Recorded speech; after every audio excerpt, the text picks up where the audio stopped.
So is Joe Biden done? That's the question we're asking. And we could ask another question: with as senile as Joe Biden has become in these last several years, does he even remember how to have sex?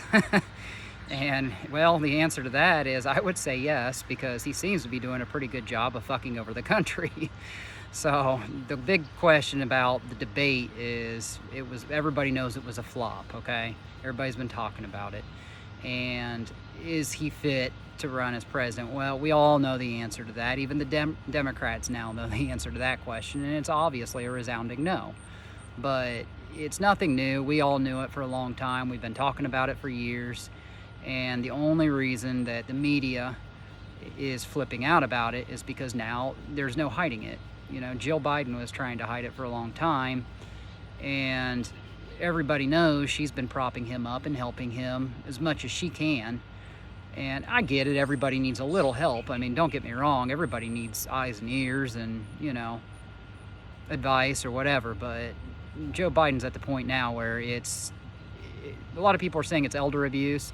I wouldn't even say it's elder abuse. I mean, in his eyes, does it really matter whether he's being trotted out as a puppet in the presidency or whether he's sitting in a nursing home? It doesn't really matter there. I wouldn't say it's elder abuse. I mean, he's been a puppet all along, even before he was ever supposedly elected president, which we know it was all stolen. We said that years ago.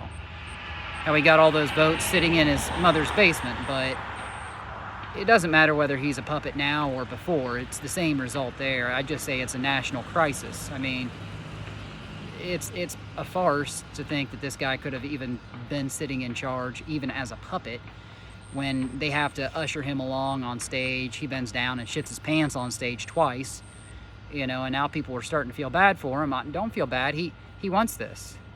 He wants it, and now they're saying, the whole family is saying, no, he's not stepping down. He's going to run again, or he's going to try to get elected again. And why would they say that?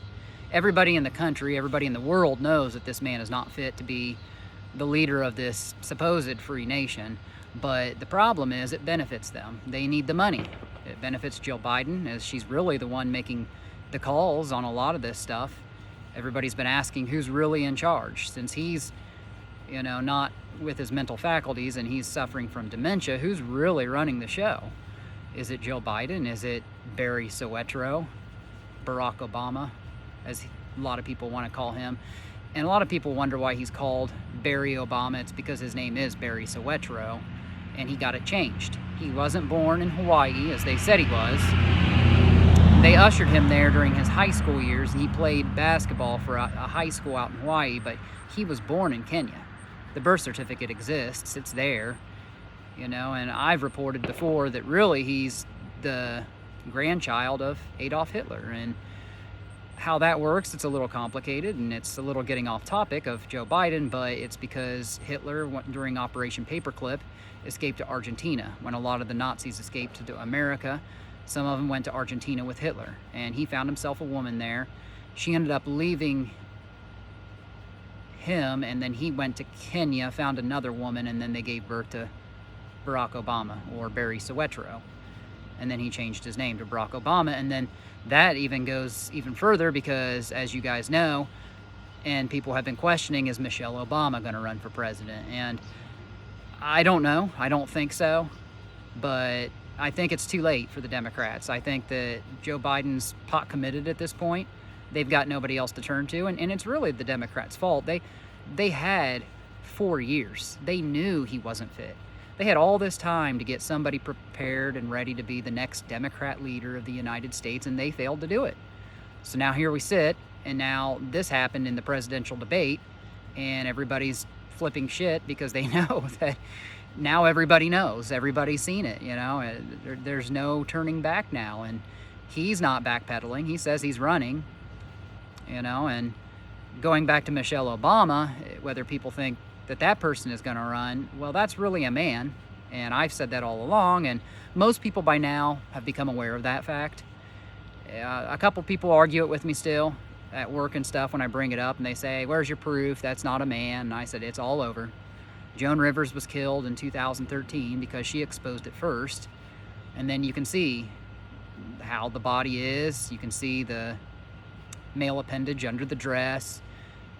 It's true. You can see the birth certificate of Michael LaVaughn Robinson, how he went to Oregon State and played football, and he's got a brother who's a coach of another Oregon football team in college. You know, the question is, Barack Obama being at very worst a homosexual, he could potentially be bisexual. I don't really care, but the fact that he lied to the American public is what bothers me.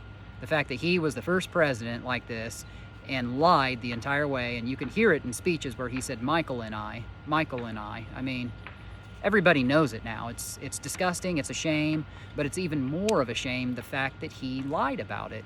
And then it makes you wonder, in regards to Michelle Obama, was it a willing sex change? Did Barack Obama force it? I mean, for the lie? And then you got to ask the question about his daughters, because you know they're not real. They were adopted, and I've said that years ago, Sasha and Malia, and there was supposed to be some kind of an anagram with their names where if you put the names together, somehow Satan came out of it. I don't know where the T came from, but I'd have to go back and find that video. I mean, I've been watching YouTube videos for probably going on 20 years, and that one stuck out in my mind, but I can't remember where to find it now. But going back to Joe Biden, you know, now it's like, what happens? You know, what are the Democrats really going to do? And, well, they know they're fucked at this point. There's no turning back. They're screwed. They know they're not going to win this election. So now what's going to happen is it's going to be a witch hunt on Donald Trump. And it's going to continue.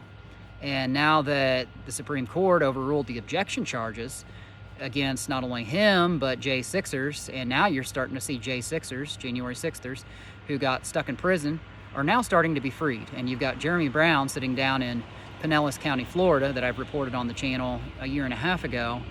You know, these guys all need to be freed. I think the whole thing, we all know it was a coup, it was a sham, but it wasn't a coup set up by President Trump. It was a coup set up by our United States FBI, really, government. And we had guys like Ray Epps in the FBI who went undercover and sabotaged these patriots, and Ashley Babbitt, and they set them all up, and it was sad. And, you know, you get the Democrats arguing, oh, well, do you support people storming in the Capitol building? Well, I support people protecting our freedom. That's why I signed up for the United States Army at the age of 35.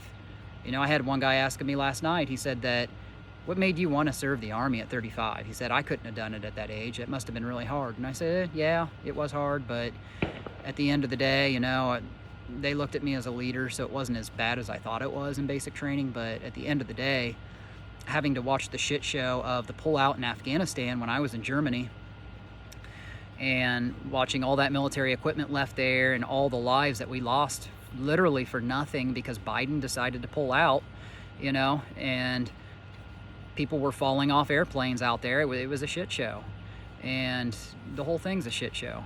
And now we've got to watch this happen. I mean, and now you got Jill Biden telling Joe Biden, stop the war, stop Israel attacking Hamas, stop it right now, Joe.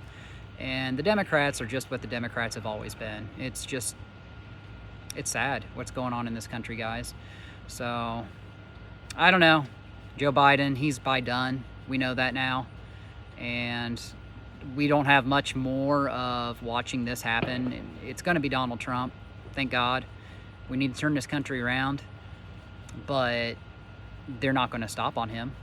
They're going to try to imprison him. They're going to try to assassinate. We might be looking at the next presidential assassination since John Fitzgerald Kennedy in 1963, like that Simpsons episode predicted way back in, I don't know, the mid-2000s.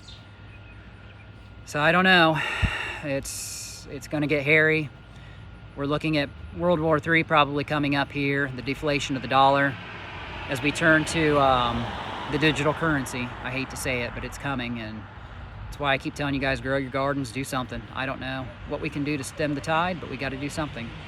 Thanks for tuning in, guys. I apologize for how dark this video is, but I wanted to get this message out to you. And until next time,